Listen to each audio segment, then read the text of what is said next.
Assalamu alaikum. Welcome to Salahgic and 5 Pillar Practice. Today we're going to discuss prostrating where the two C's meet.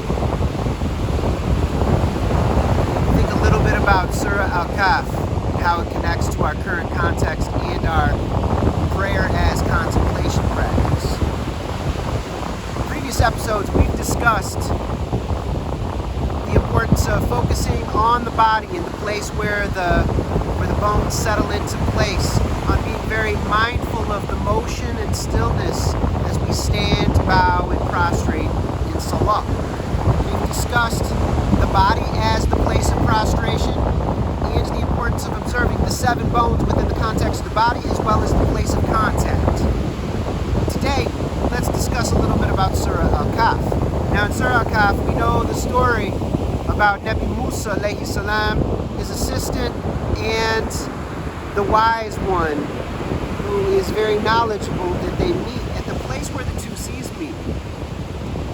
Now in another episode we're discussing these issues in more depth, but in this one let's just focus on how this relates to prayer, because anything within the Quran can and should be read holistically, not purely literally, not purely symbolically. We are middle path people, we are people of moderation.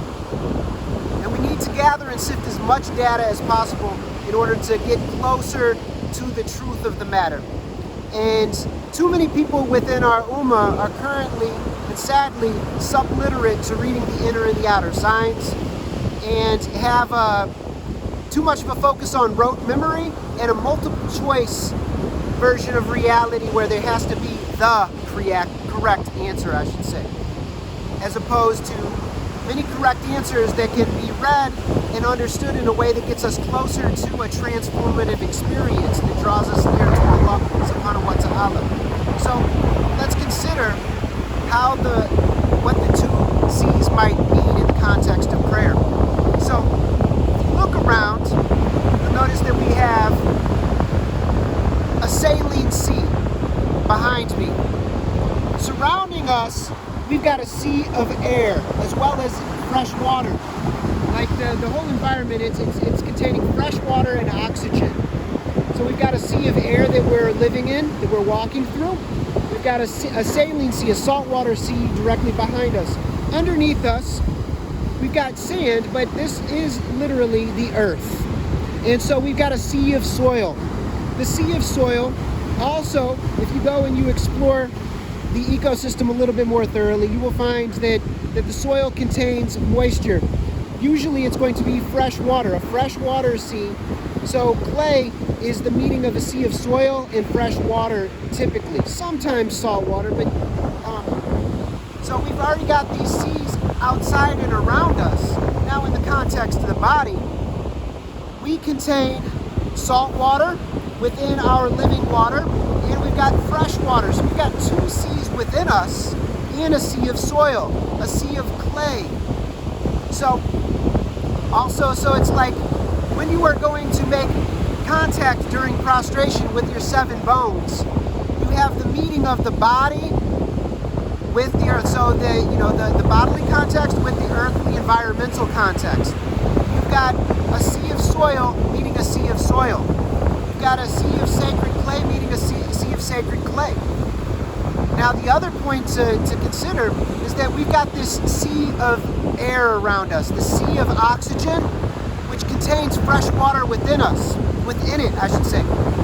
Within, here at the nose, you've got your nose bone. So you got the 7th bone, which is your forehead and your nose bone. And the forehead contains the sinuses as well. So it's all connected to the breathing apparatus.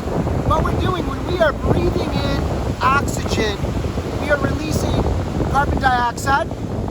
We are breathing in nutrition and releasing waste is one way of viewing it. So we're breathing in a sacred sea of air and fresh water in through the nostrils and the mouth, and absorption through the skin, and then exhaling through the skin, through the nostrils, and through the mouth. So this sea is going from the outer to the inner. So again, in prayer, we have the two C's meeting of the outer and the inner. We've got the C's meeting of the outer environment and the inner environment. We also have the sea here as we stand in prayer, as we bow, as we prostrate, of the sea of the mind and the sea of the body. So these are all very interesting to consider. So there's much more to this, and we can go in much more depth in the future, inshallah.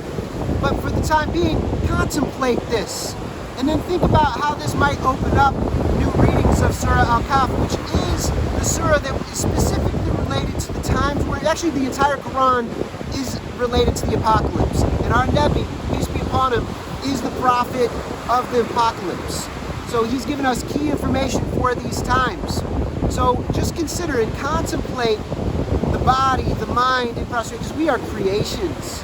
And you will not be able to contemplate Allah without going through the body, without standing in this body.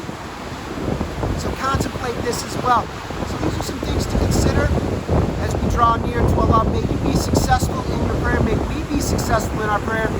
May we go into the deepest sajda and stand upright as an ummah, as individuals and as a collective, inshallah. May we be purified. May we turn away from all that which is unhealthy and toxic in thought, word, and action toward ourselves and toward others.